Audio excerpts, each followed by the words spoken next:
First of all, welcome. Thanks for taking the time, and it's really amazing that we get you on that show, because we've met us many years back in Abu Dhabi, and obviously I was following you during your Ironman career, and you had some really amazing results. And I want to read a few of these results. I think UAE has been really good for you, especially Abu Dhabi in 2011, 2013. You had some amazing races. You finished first. Then Ironman Nice, 2011, 2013, 17, and 18. You won Ironman South Africa, 2015, in Mexico, 2016, and then Hawaii, 29. You were 31st, 2010, 14. 2011, you didn't finish, and then 2012, smashing third place, and then obviously 2013, you won the Ironman World Championship. And I think this is just, you know, when reading, sometimes it's quite amazing when I take the time reading through all these stories about people and seeing how amazingly successful you have been. That must be amazing looking back at a career like that.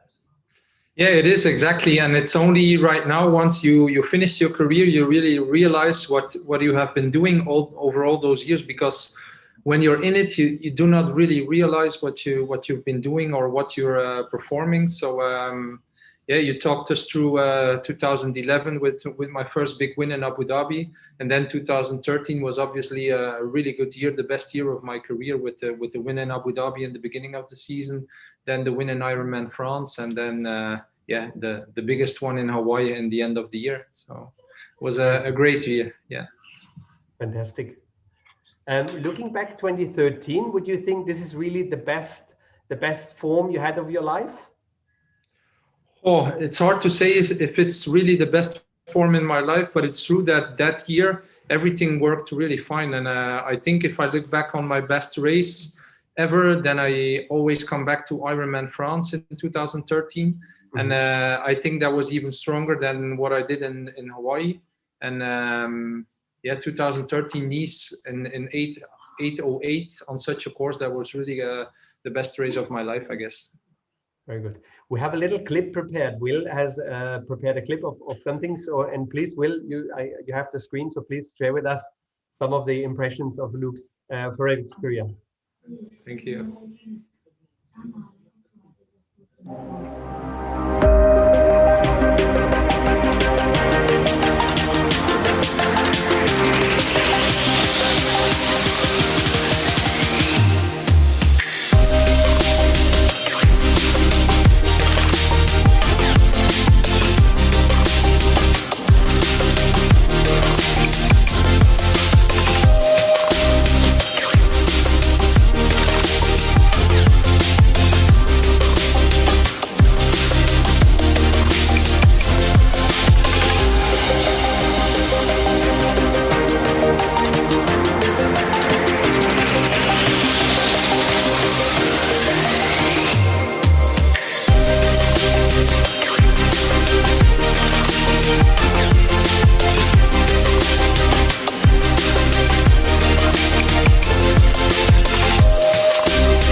Wow, congratulations. That's fantastic.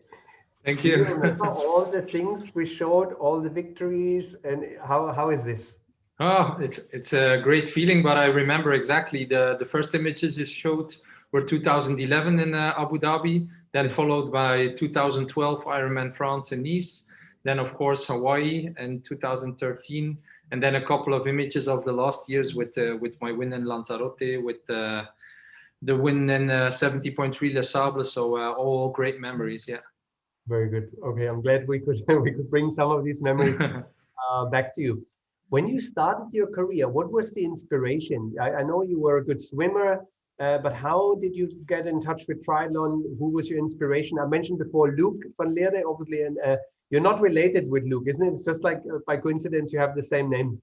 Exactly, it's by coincidence, but to be honest, Luke was my idol when I was a lot younger. So I used to be a swimmer, competition swimming, and I put a lot of effort, a lot of training in it, like swimming 2 times a day and so on. But then at the age of 16, I discovered triathlon. I saw Luke winning Hawaii in '96. And that was, in fact, the reason why I started, and I wanted to try triathlon. So being a good swimmer is always really helpful. And then from the start in triathlon, I was not as successful in the end of my career, but I was pretty successful from the beginning. Mm-hmm. Very cool. You're in the middle of Belgium, and obviously we have to speak a little bit. I'm more of a cycling fanatic, Of and course. obviously I've been in the middle. You're close to Belgium, you're close to Roubaix. Tour of Flanders was just recently. Do you follow the cycling scene in Belgium? Yeah, for sure. And like you say, I live right in the middle, so I know all the cobblestone sections. I know the hills. I know everything that's in the area here. So for now, like the last couple of 2 weeks, it has been great racing here. Now it comes to an end, but I've been following Gent-Wevelgem, the fantastic Ronde van Vlaanderen last weekend, and now today was again like the final one in the Panne. It was also a great race. Yeah. Yes. Ah, fantastic. You know, I mean, I think this new generation of Belgium superstars, you don't really know who to pick. And Van der Poel and Van Aert and Remco, it's just unbelievable what kind of talent. What do you think? Why is this? Why is there so much talent coming? Is there so much good work of youth? Is the idols people following, like obviously the Tom Bonens and all these people? And in triathlon, who do you see in the triathlon scene coming up from Belgium? Oh, I think the evolution is really amazing.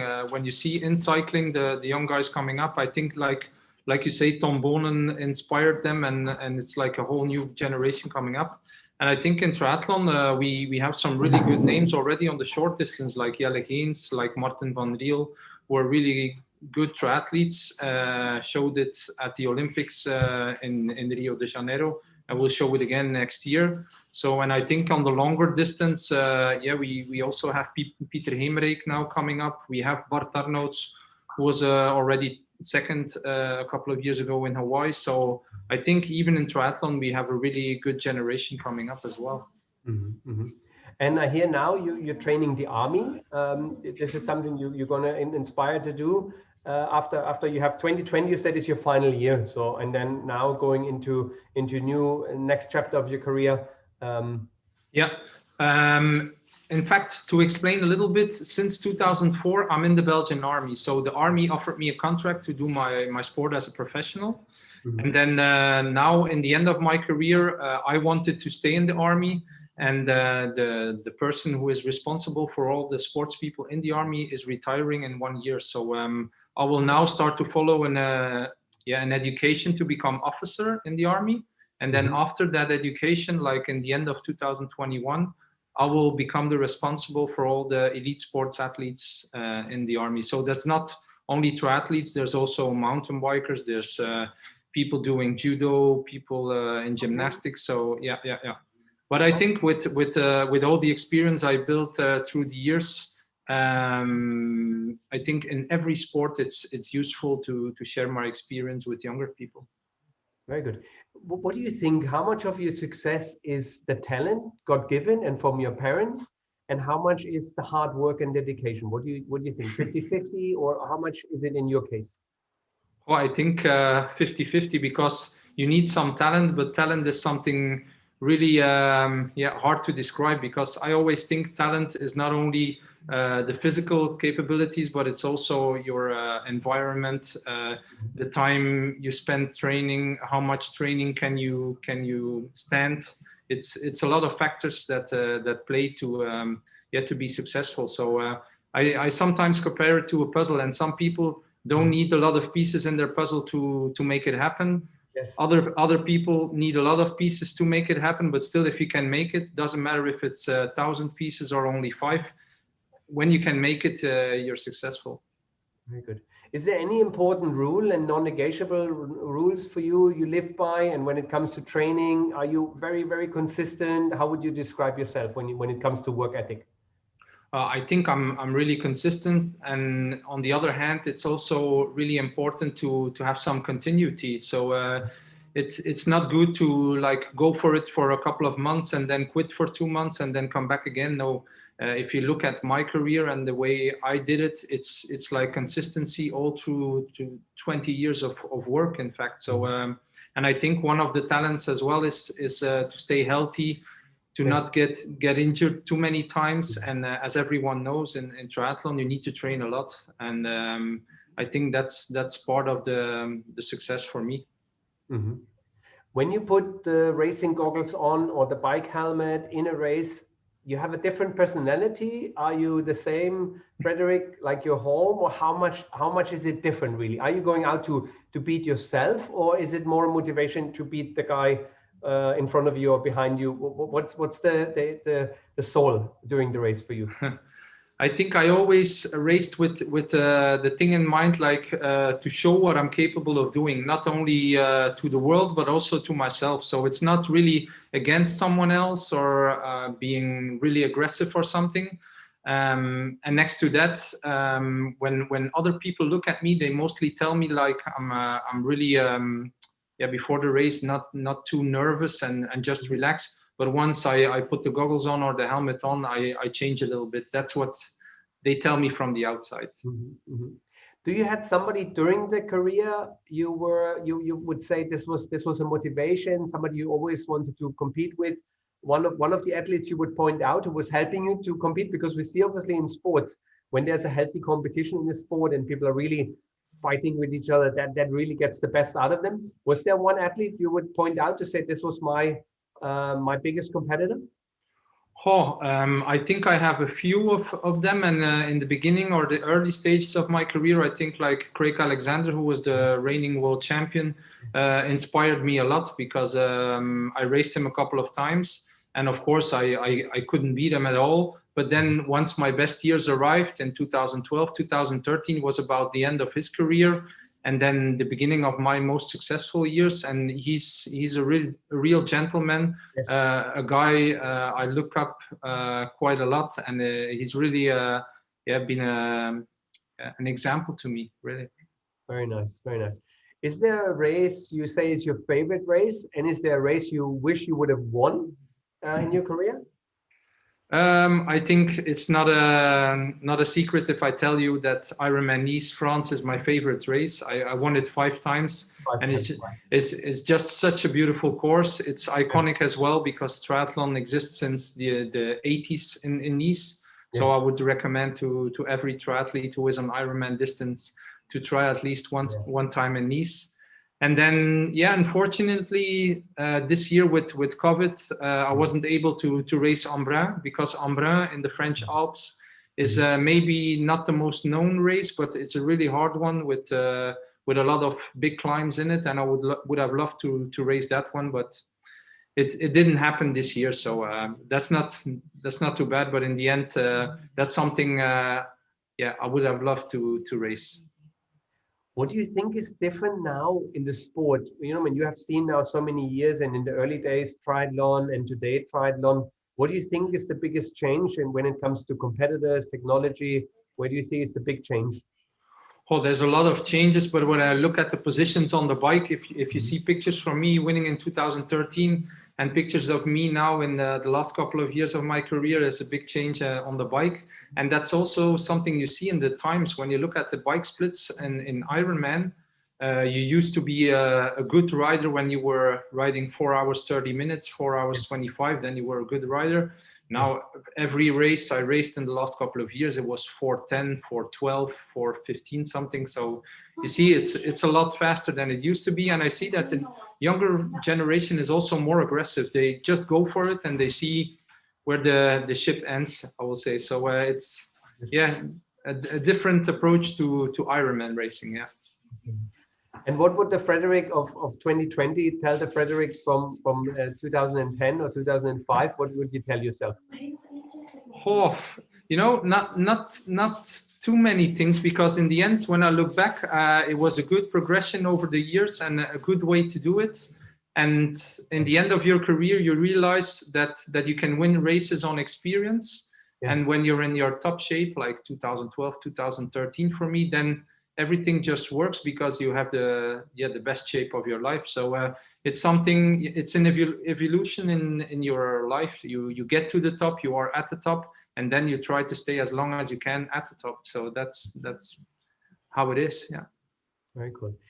Take us back to Hawaii. And I've spoken to some of the athletes, and it seems really Hawaii is a different beast, and it is really, really difficult. And as well for you, you have been there many years, and I see in 2009 34, 2010, 14. So you work your way up. Then 2011, I did not finish. 20, and this seems interesting that it seems sometimes this humbling moment of a I don't want to call it a defeat because obviously it's a tough race, but then coming back strong and say I'm gonna beat this thing. And then 2012, you're third behind Rela and Jacobs, and then 2013 you just smashed this, and it's just an amazing race. So how is it really Hawaii? Obviously every triathlete is dreaming of Hawaii, and how much did you really need to learn about Hawaii to really be successful in 2013? Yeah, I think it's like a process, because even in 2008 I was racing and I did not finish. So that's something you didn't mention, but it took me 6 times to finally win it. And yeah, like 2011 was a really good one, because 2011 I was able to win Abu Dhabi, I was able to win Ironman France, and I think I had too much confidence to go to Hawaii. So I blew up in 2011. I didn't finish, and then I got back in 2012 with a good lesson in my head to be patient, to wait, because Hawaii is really a survival race. You will, once you get there and you see the race unfold, it's like in the marathon, everybody is just in survival mode. So it's a different race than any other race.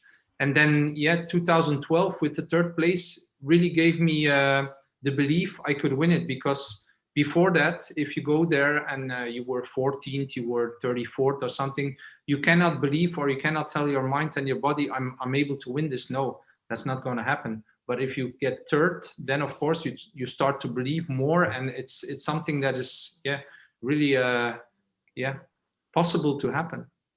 Very good. You remember 2013 from the swim, the cycle, the run? Can you talk us through it? Because I think it's just so amazing to relive this. Yeah, I think even in the swim, I could already feel that I had a great day. So I was really, let's say, comfortable in the leading group. I came out of the water in 4th position.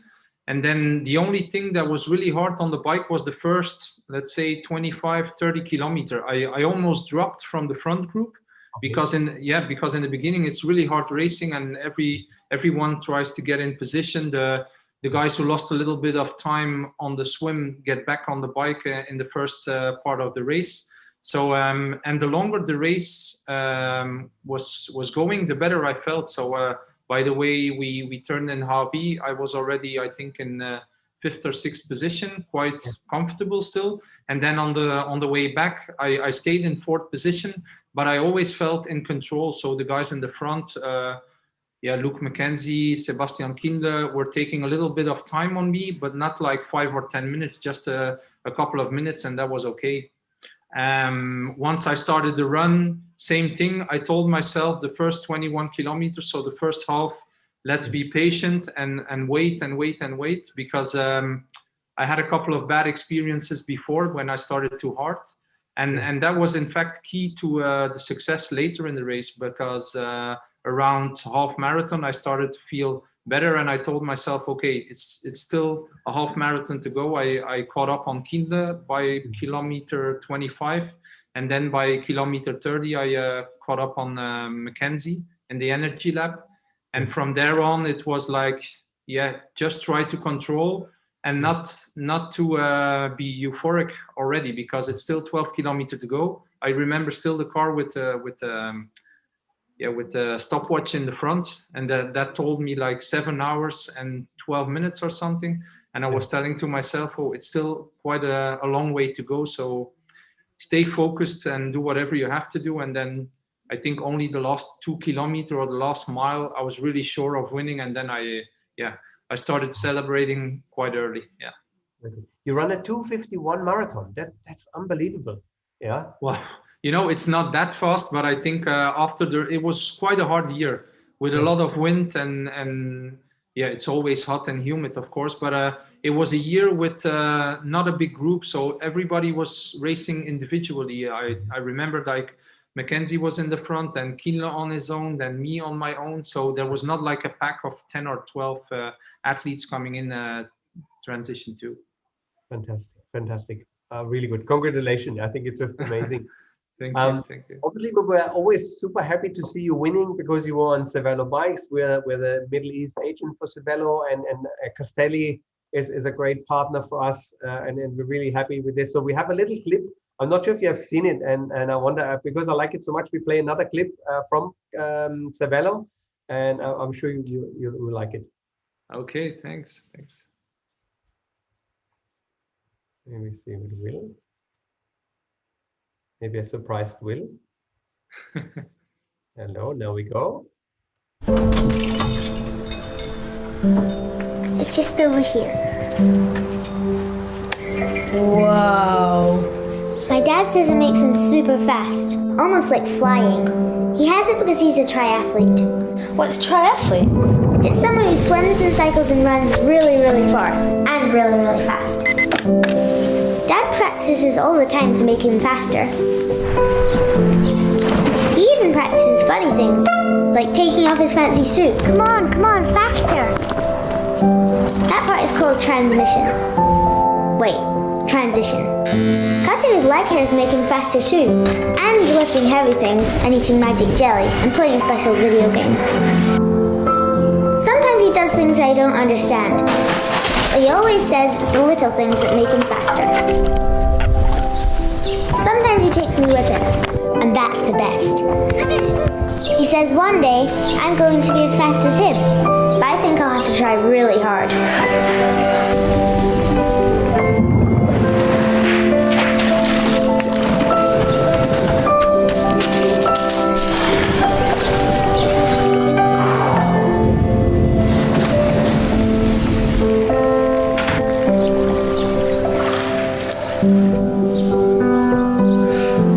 Do you want to be triathlete when you grow up? Yeah. Me too.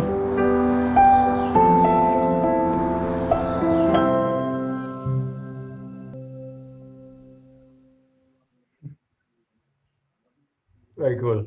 Yeah, that's a great video. Yeah. Good video, isn't it? Yeah. I think it's actually very emotional. So what did Simon and Aaron, what did they do? They are your sons. Yeah. Are they stepping up in the Van Lierde family trail and they're in triathlon? Yeah, for sure. My two boys already did a couple of kids triathlons in the past, and now my oldest son Aaron is doing some triathlon training. So he's getting into it, but nothing like really a lot of training, just enjoying it. He's 16 years old. And then my youngest son, Simon, he is playing soccer, and Okay. he's doing quite well. So he's training every day, and he plays on a good level. So I think it's important that the boys just do what they love to do. And if it's triathlon, okay. But if it's not triathlon and something else, that's really fine to me. That's really fine. Fantastic. Obviously, you have been with Cervelo over many years, and technology has changed a lot. Did you have anything special about your bike setup? Anything special you liked always a lot, and every bike was similar? Or can you tell us a bit about the relation with Cervelo? Oh, it's been a good thing that since 2008, so that's 13 years already, I'm riding on the same brand. So in terms of geometrics and all kind of stuff, it always has been the same brand. So and every time I got a new bike from Cervelo, I always found it the best one so far. So I think for now my P5 disc I'm riding in the last 2 years of my career is really the best TT bike I ever got from Cervelo. But before that, we saw the promotional video of the PX, the P5X I was riding before was also a great bike. Before that, I was riding on the P5, the one I was winning Abu Dhabi with 2 times. I raced Melbourne with it. So I think Cervelo is just a brand who is always on top of it, always delivers you with the best, with the newest things. So it has really been an honor to work with them for such a long time. Yeah. That's absolutely true. I feel as well they're really pushing every time. They're pushing to a new level and really trying hard, and they understand aero in a very good way. So now we're very happy with the bikes we get from them. Yeah. You do some work on your own bike, or are you rather staying away and let somebody else do the work? I work with an osteopath that lives here in my hometown, and he's in fact, since I'm 17 years old, he's always doing the bike positioning. a couple of years ago, I met Matt Steinmetz as well from 51 Speed Shop, who changed a little bit with me and in the wind tunnel in San Diego with Cervelo, and then here where I live in Belgium as well. So those two people, in fact, worked a little bit on my position and on the setup. So I can tell you that I always worked with 51 Speed Shop cups in the end of my career. I like them a lot. And then the bars as well. But in the end, I didn't do any spectacular or big changes to the bike itself, no. Did you have to change anything getting older, or did you feel like you or was age never an issue, or is it something you had to adapt a little bit? Drop the saddle a little bit, the saddle height. Yeah. When I was 20 years old and now I'm 41, I think I dropped like 5 to 6 millimeter compared to when I was younger. Yeah. Okay. And you're using shorter cranks as well now? Is this a trend you were going with it, or? Yeah, I was riding a long time till 2015 or 2016. I was riding 175, and now the last 3-4 years I'm riding 172.5. So it's not short yet, but still shorter than it was. Yeah. Okay. I feel it's nice when you go shorter, because obviously we're getting older and maybe your flexibility is less and you want to go aero. I think that's something we see a lot. The trend is quite strong now, and I really feel it makes a lot of sense for the aerodynamic on the bike, and I think that becomes more and more important. Yeah. Very cool. Exactly. And then obviously Castelli clothing. It's nice to see you winning in Castelli gear, and obviously they are amazing people as well, always pushing the level of performance when it comes to triathlon clothing. We had Steve Smith on the show. He was talking about the clothing. Anything special? You had any good memories with Castelli? Have you been in Italy in the headquarters?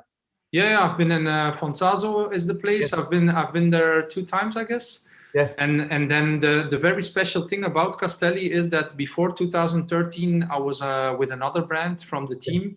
And it's only, let's say, beginning of 2013 that they contacted me, because Castelli was mostly cycling clothing. And only in 2012, they started with triathlon clothing.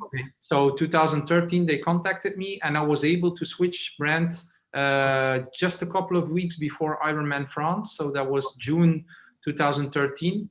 And then, of course, in October 2013, I was able to win Hawaii only a couple of months after signing with Castelli. And with the women, there was Mirinda also in Castelli who won it. So that was very special for me, for Mirinda, for the brand, and for Steve as well. I still have a great picture of all the 3 of us together at the pier.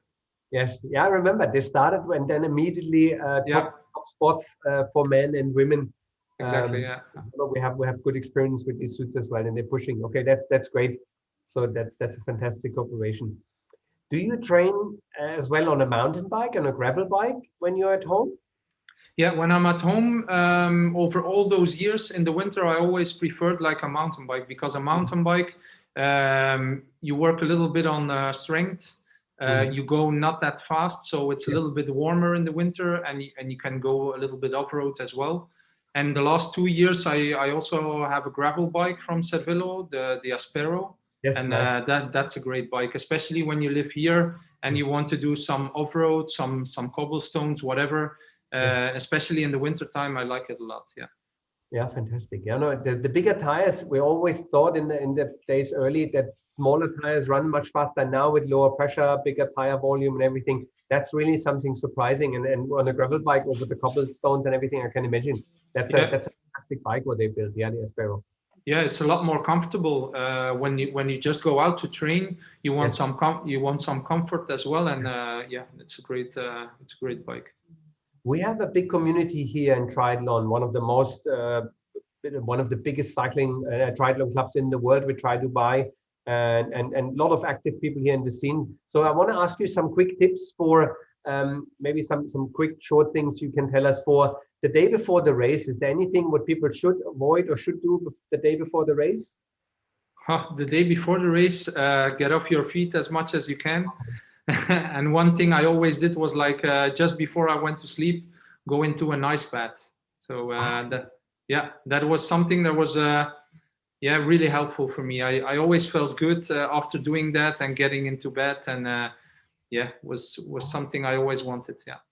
This is interesting that you obviously I always thought for recovery, but that you do it the day before. Yeah. Okay, cool. That's cool. Okay, very good. That's a good tip. Swimming, any tips for swimming? Anything you would say? We have a lot of new people now with COVID. A lot of people came new into the sport. Any tips for swimming? Triathlon swimming is a little bit different than just pool swimming, so I would suggest to do some good training sessions in the pool. But next to that, especially when you live in Dubai, you have the opportunity to swim in open water. So for a triathlete, it's always good to have a little bit of practice in open water and to orientate.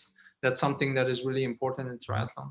That you don't swim all around. Okay. Yeah, exactly. Yeah. For cycling, obviously buy a Cervelo bike. That's the first big tip. And then the second tip for cycling?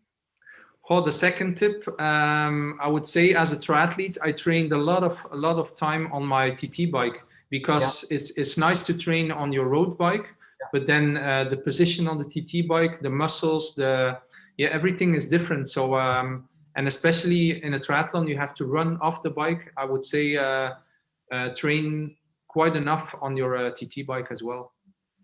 Very good. For running, what's your tip? For running, same thing a little bit, because you can really be a good runner when it's only about running, but then when you have to run in a triathlon, it's after the bike session. So I would suggest to do some transition training, some short runs off the bike, and that's also really helpful when you come to a triathlon to race. And what's the recovery tip? What's your pre-race meal you're gonna treat yourself with?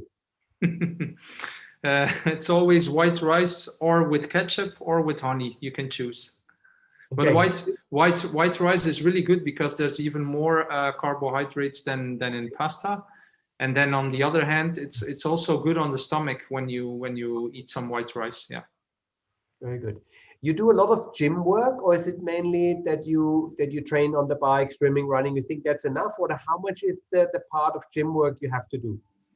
Well, gym work, honestly, I never liked it. So that's something I never did a lot. But on the other hand, I was doing some strength in the swim with paddles. On the bike, you can do plenty of exercises as well. And on the run, same thing. So I was mostly a triathlete who tried to train his strength in the sport and not in the gym. Very good.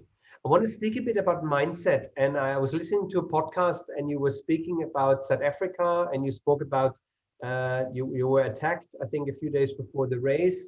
And you said something, and I really, that stuck with me, said, I gave it a space. Yeah. And I thought it was quite nice that you said, listen, I put it somewhere in my head and I left it there, but it didn't really consume me too much.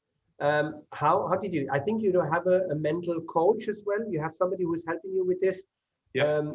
Obviously, people go through a lot of negative, maybe even negative thoughts during a race. It's like, for most of people, it's like 12 hours, 14 hours, 16 hours of racing. What is a good tip for this thing, what you can give people for their mental space? Yeah, I work with a mental coach since 2007. So that's really a big part of my career.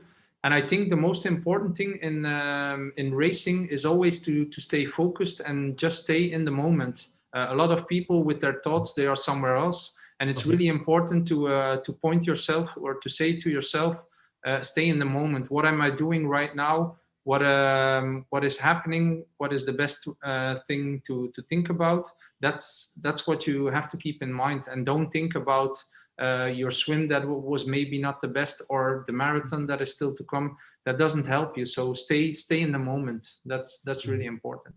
Mm-hmm. You said as well, visualize your success, because if you believe it and you can see yourself winning, then it might happen.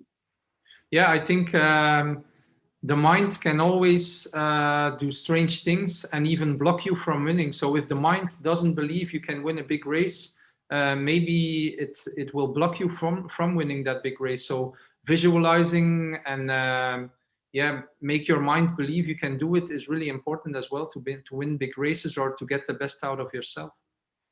Mm-hmm. Mm-hmm.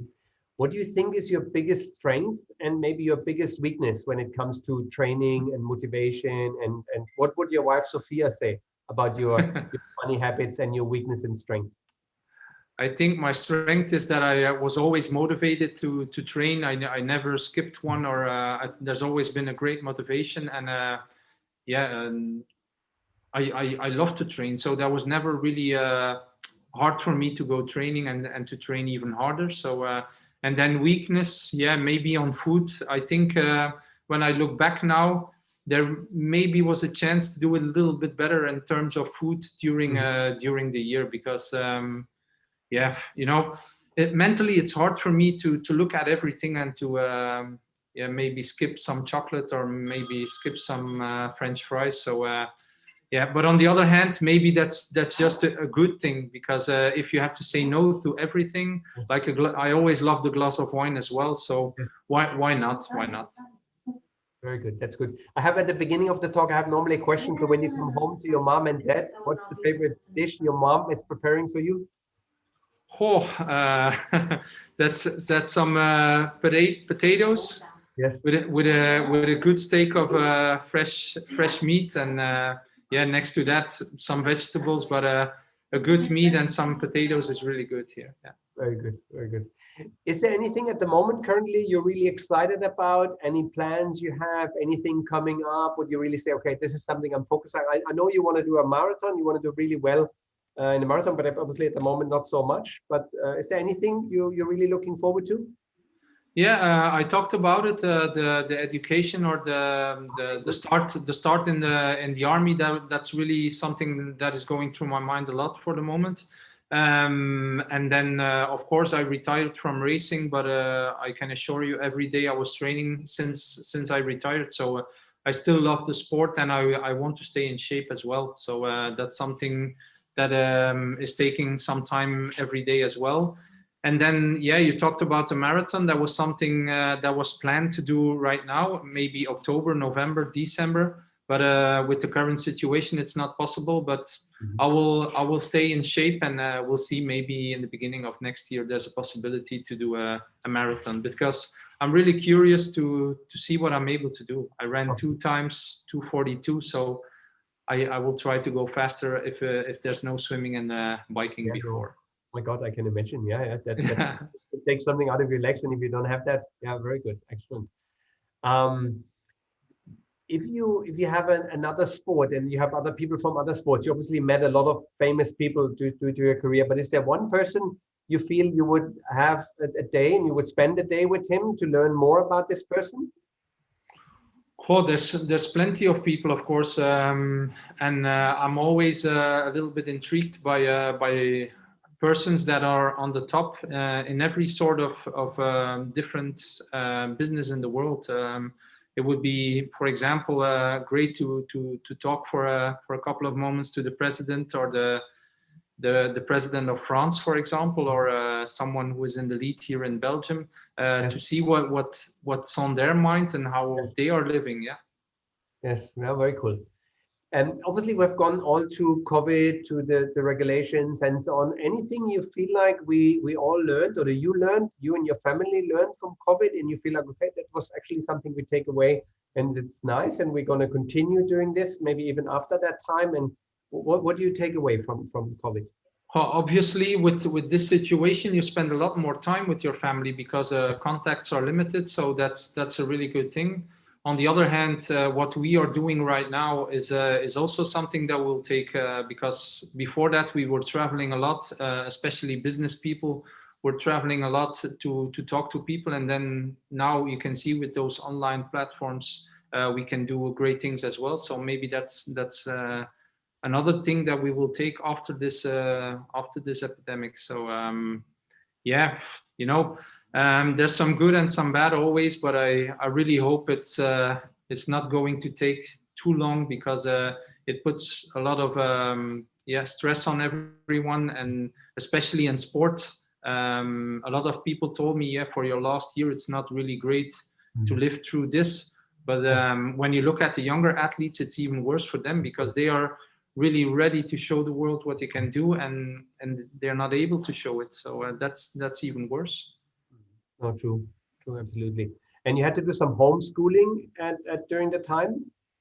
Yeah, the months of March, April, and a part of May, Simon and Aaron were at home to Yes. study, but it's another generation. They deal quite well with it, so they Just did a wanted to good ask job. Yeah. which subjects you had to cover? Which was your homeschooling help? Or is there anything you could help them with? Yeah, let's say mathematics and French. Okay. That's the two that I can do good. Yeah. Very good. You're quite famous as well in France, is obviously with winning the 5 times the Nice and all these events. I think France was always a good, and you speak French, that obviously helps as well. So that's nice. Yeah, very good. Yeah, for sure. Because we in Belgium, it's not on purpose, but we have it's a small country, so it's not a big market. And then when a lot of people like what you do in France, then of course it's a bigger market, more sponsors that are involved. It gets more interesting as an athlete as well to be able to race in France. Very good. Do you think anything should change from Ironman, from the organization Ironman? Do you think there should be any changes coming, or you think this is all going the right way? Or would you wish, as an athlete and as now maybe a spectator as well, what should change the Ironman? Oh, I think they did a great job so far. It's always been a great showcase for us as an athlete, because when there's not Ironman, there won't be that much of talk or attention for the sport. So I think they did a great job. In the end, now you can see that with the PTO, with some other things coming up, they are really, let's say, fighting for more,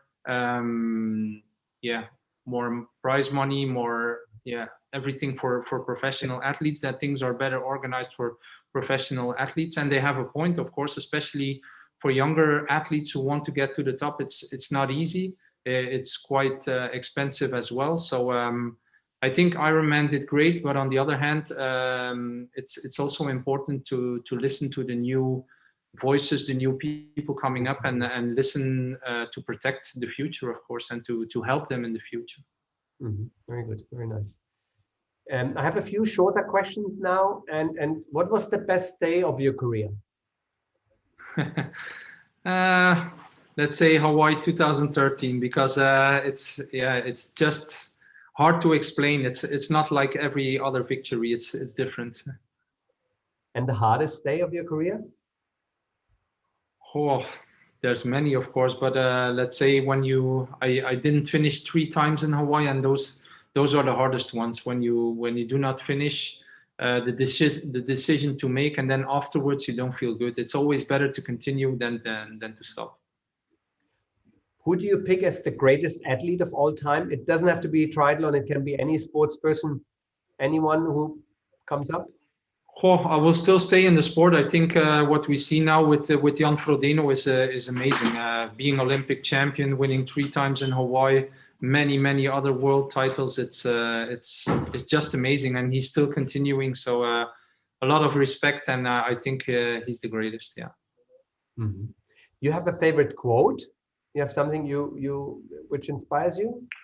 Oh, maybe believe in yourself. Yeah, I was on the stage in Hawaii 13. When you win afterwards, the day after, you have to talk to the 2,000 people that are there to party. So I think I was talking about that as well. Believe in yourself. That's a really good one. So is it you have to go back when you win 2013? Then you have to go back to the finish line at 17 hours. I think is the cutoff. And then you welcome the people who just make it. And how was that? You remember that time?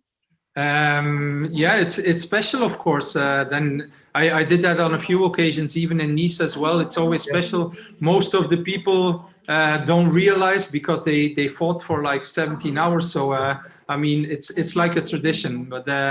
But the thing I was talking about is like the day after, everyone is there to celebrate. And then, of course, the male winner and the female winner have to speech a little bit. And that's what I told the people. Believe in yourself. That's very nice. If you write a book about your career and you memorize, what's the title going to be? Or you have it already? You don't have a book yet? Oh, no. I don't think I will write a book. But in the end, I want to be remembered as a triathlete where you could go almost everywhere. So I mean, I was able to perform well in Abu Dhabi and Nice, in Hawaii, in Mexico, just name it. And I think that's even showing more or telling more to the people of my potential. I was not a triathlete who was only able to win in one place. No, I could win in a lot of places, and that's something I'm really proud of. And the consistency over the last 10 years, that's something I'm really proud of. No, fantastic. I saw it. Yes, Mexico, South Africa, Hawaii. So there were many, France, obviously, many different conditions, many different situations, well, with a lot of elevation. Yeah, that's quite impressive. Yeah, true.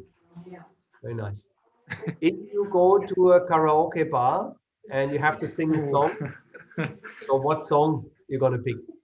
No idea, really, because that would be a disaster, because I'm not really into music. Let's say I like some beat music, but there's not a lot of text in it. So just some beat music. I like to get more excited on the bike, but I'm not really into music. No. Okay, very good, very good. And if you have one piece of advice you would give children, you would give to all the athletes, is there anything you would say, okay, this is really something, obviously you said believe in yourself, is there anything else? Yeah, I think patience, that's something I worked around a lot, patience, because when you look at me, I was only able to win Hawaii when I was 34. Before that, I had many years of trying, many years with defeats, with things that didn't work. So be patient, continue, and in the end you will make it. So don't quit too early. Wow, this is really good.